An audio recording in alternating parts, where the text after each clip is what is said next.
The sun is like right in my, I don't know if you guys can see it. Yeah, right there, bang. What's up everybody? It's Blake here, back with another video, yada yada yada. And today we're going to be talking about the Leica M6, my baby, my pride and joy, the camera that I love the most. So yeah, let's get into it. So for this camera, I know some people are going to be wondering what I paid for it. This camera actually needed to be serviced when I got it. The slow shutter speeds weren't working properly.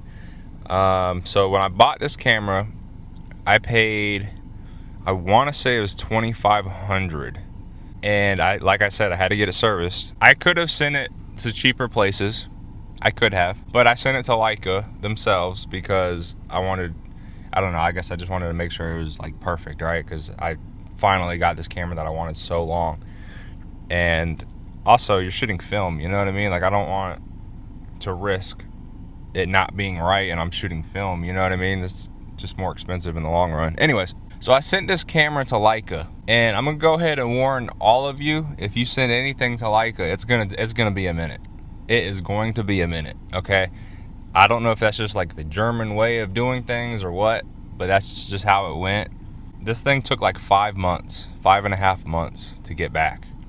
Yeah, that long. And I was emailing them every other month, you know. I was like, hey, like, where's my camera? Like, hey, did you guys get it? Blah blah blah. But do I love this camera? Was it worth it? Absolutely. This camera means a lot to me. I bought this camera as like a celebration. I had gotten my CNA certificate, which is like a nursing assistant class you have to take and whatever, and I landed a good job and I was making some good money, and so I bought this camera. This was a couple years ago. This was like 2020, late 22, early 2023. So I've had this camera for about 3 years now, and I've shot countless rolls of film through it, and I absolutely love this camera. There's nothing I don't like about this camera. There are times where I kind of wish that maybe I got like a MP, just because I like the black paint, the shiny black paint that brasses over time. The M6, it doesn't have that, or at least this one doesn't. It's just like the matte black kind of look to it. However, this one does have some nice patina on it. The base plate has some nice wearing down on it. By the camera straps has some nice wearing down on it.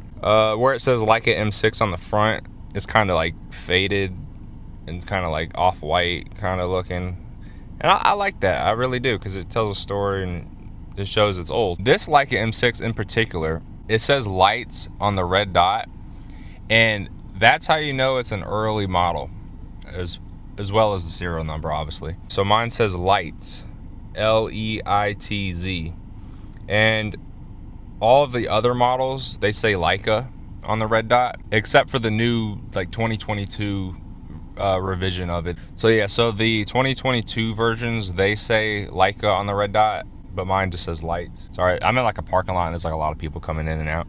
One benefit to this over the MP, I will say, is the rewind lever.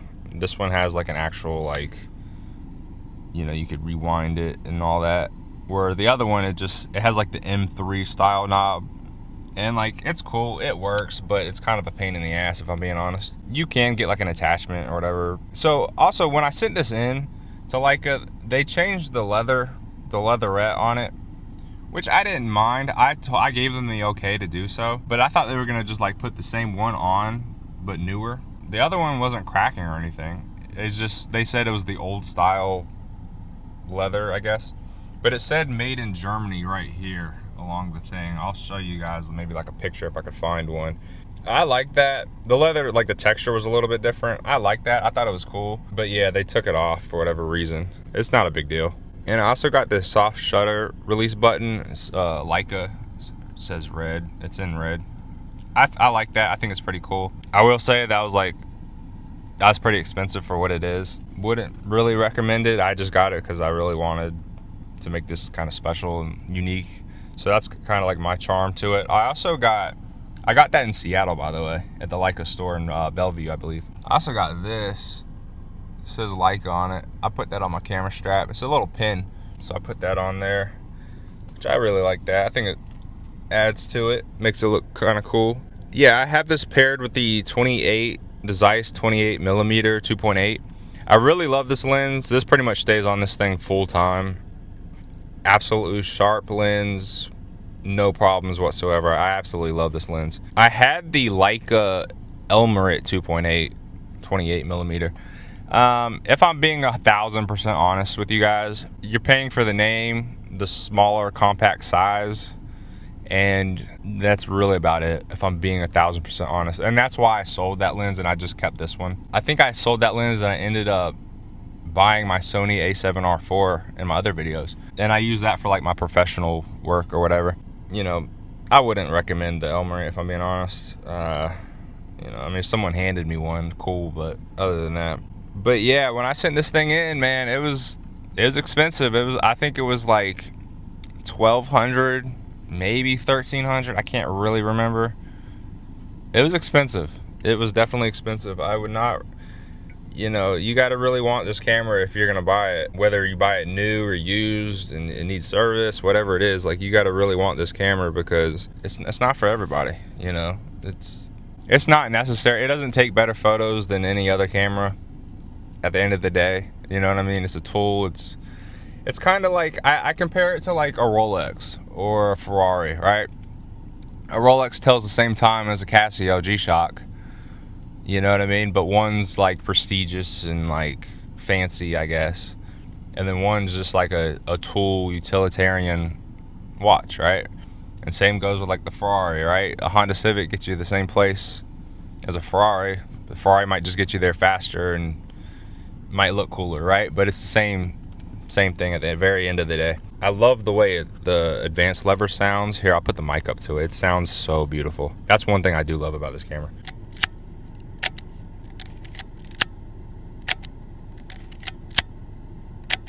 Oh, it's so beautiful. I love that sound. Oh yeah, one more thing. The advanced lever on this camera is a little bit different than the M3. The M3 just has like a solid piece. All right, I'll show you. So you see how this has like a little plastic piece that moves? Well, the M3, it's just a solid piece of brass. I like this. It just kind of, I don't know, I like to fiddle with this, kind of just move it back and forth. Some people think it's cheaper. You know, maybe the M3's built better. You know, that's up for debate. I really like this compared to the M3. It's just a personal preference, honestly. It really doesn't make a difference. So yeah, I just wanted to point that out for this review. And yeah, I mean, I've had no issues with this other than, like I said, the slow shutter speeds needed to be adjusted. But after that, like I said, I sent this in 2022, early 2023. And this camera hasn't had any issues. You know what I mean? Like, I paid that good money, but this camera hasn't had any issues. And like I said, I haven't just shot like 1 or 2 rolls to this thing. I've really put some miles in on this thing. This thing has gone with me to Seattle, back to North Carolina, up to New York City, Chicago. You know, this thing's been around with me all over. You know, I take this thing all over the place. So it's been great to me. I love this camera a lot. The other thing I wanted to point out, which is kind of confusing, and I'm not exactly sure why Leica did it. I'm sure there's like an engineering reason behind it with the battery in the M10. And I'm comparing the M10 now. So if you look on the base plate, the handle is on the left, okay? And the mount is on the right. But on the M10, it's flipped. And I know that doesn't sound like a big deal, but when you shoot both, you know, constantly or whatever, and maybe you're switching out batteries or film or whatever, it's kind of confusing, if I'm being honest. Like, if I'm nitpicking right now, it's kind of confusing. So that's just one thing I wanted to point out. The one more thing I wanted to say is this lights model, with it saying lights on the front, it also doesn't have like these, like, if you look on the TTL version, they have like these like plastic guards right here, and that's how you know you have the TTL version, I believe. And it also says Leica on the red dot. I could be wrong, but that's the TTL version, which basically means the meter reads through the lens instead of like up here or somewhere. So that's up for debate if that's better or worse. It really just depends, I guess, on your personal preference. Like I said, I've never had an issue with this, so you know, my pictures turn out fine. So one more thing I wanted to mention is with all Leica M cameras that are film, make sure whatever you do, you don't leave this pointing at the sun. Okay, the lens is going to act as like a magnifying glass, and it's going to burn through that curtain. Okay, I've seen it happen. I know it sounds like, well, duh, why would I point my camera at the sun? But it's easier said than done. Like, sometimes I'll put it in my passenger seat, and, you know, I'll be driving or whatever. I'm like, oh, snap, my camera's like pointed up. The message that I wanted to give to everybody that's following me or subscribed to me is just like, thank you that, you know, you support this channel, because I know, like, I don't upload as much as I would like to. It's just like the reality of the situation is, like, I have a full-time job, you know what I mean? Until YouTube can like pay my rent or whatever, I kind of have to like make videos here and there. And obviously I would like to make this like a full-time thing, but until then I kind of have to make videos here and there. So I do appreciate everybody that's patient, and I appreciate everybody that does like the videos and comments or whatever. It just helps, it really does, and I really do appreciate it. So I just want to say thank you to all of you. And yeah, I got more YouTube videos coming, so stay tuned. All right.